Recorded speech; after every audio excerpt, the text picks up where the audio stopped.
All right, guys. So I just want to touch a little bit more on motivation and just getting started. I've definitely delved a little bit more into the psychology of training now, and I wanted to share just some higher perks to get you through your training, your nutrition, and reaching your goals. Because at the end of the day, if you don't have the mentality to get through, or you're not willing to learn how to control and strengthen the mentality, nothing's going to happen with you. You're not going to be able to control the outcome. You're not going to be able to control the results that you get, because you're going to diminish, because your willpower is going to be so low that you'll crash and you'll feel even worse. So this is a little bit of an explanation on how to get control of your motivation, to keep consistent. And this is to back up the previous video on the 5 tips on starting your bodybuilding fitness journey. All right, that was a very simple one, just about being consistent. This one's about the mentality of it, okay? There's enough videos out there now that provide you the information on what to eat, when to eat, how much to eat, and training programs. You just look up chest workout and you'll be able to find that out. Mind you, I will be putting up my own chest workouts. There are some up on my website now, so go check them out, but they are kind of next level training, but give them a go. I was sort of off season then, not in practical or my practical and optimal physique, but give them a go.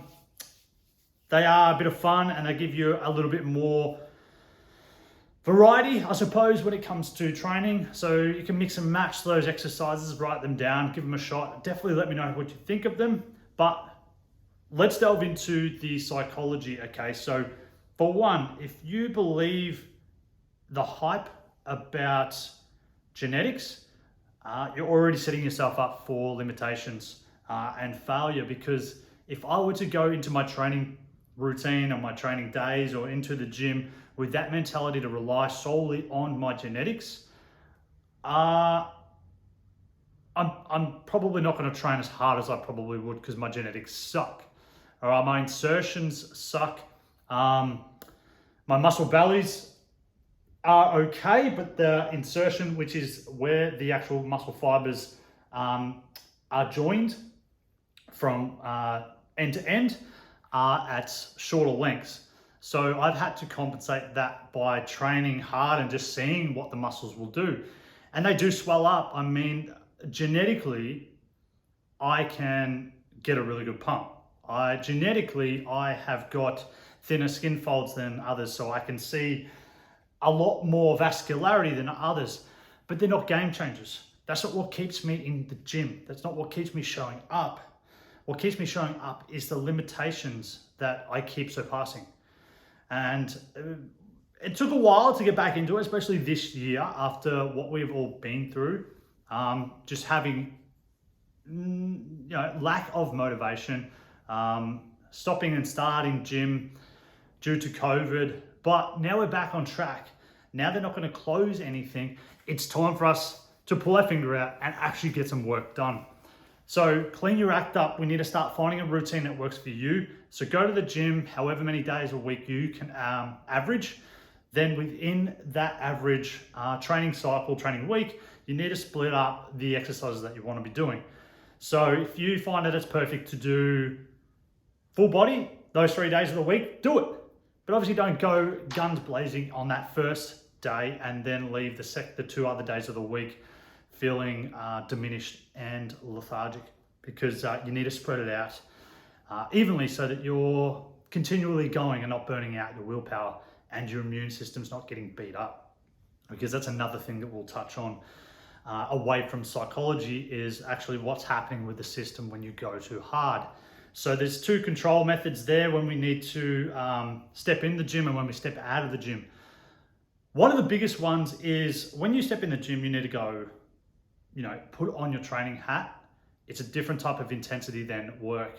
And I know psychologically, when you go to work, we find that we fall into that mundane mentality where we want to do as little as possible, but get paid as much.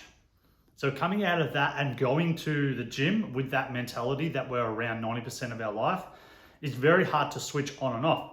But when you do this, you need to think about your training as your job and think about your job as your hobby.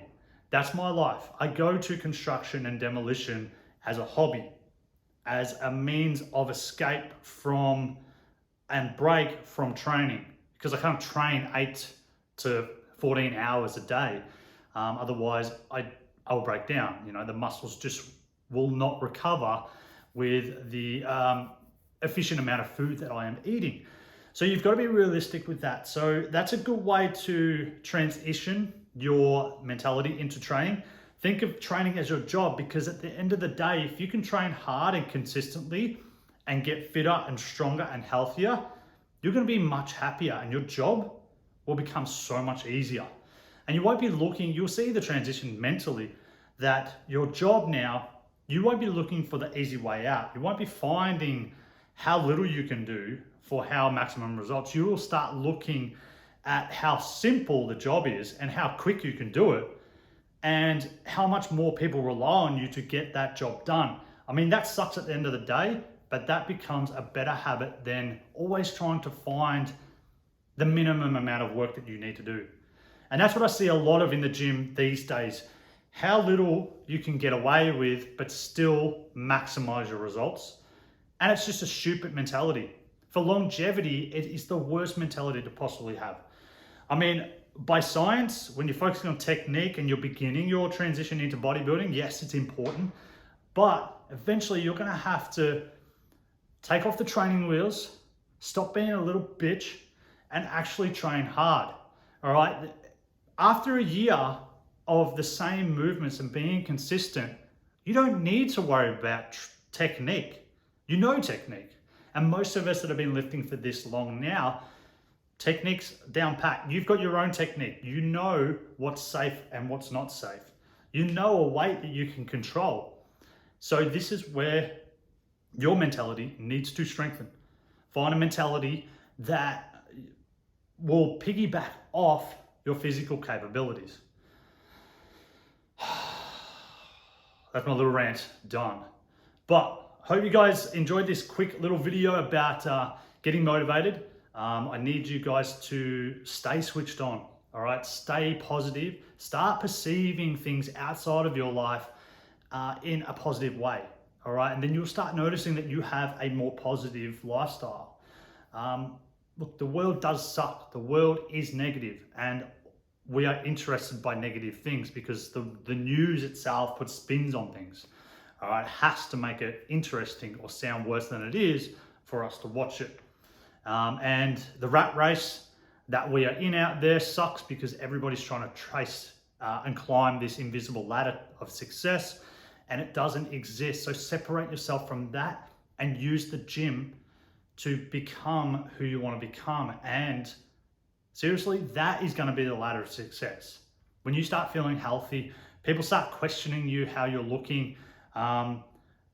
They go through their own transitions, the people around you. You know, when they start noticing changes in you, they're not going to compliment you straight away. They're going to diminish you first, but you need to overcome that. Separate what happens out there with your escape in the gym, because in the gym, it must be working if they're noticing you. You don't know who the fuck they are, but they know who you are. So it's working. All right, keep that mentality happening, and I'll see you on the next video.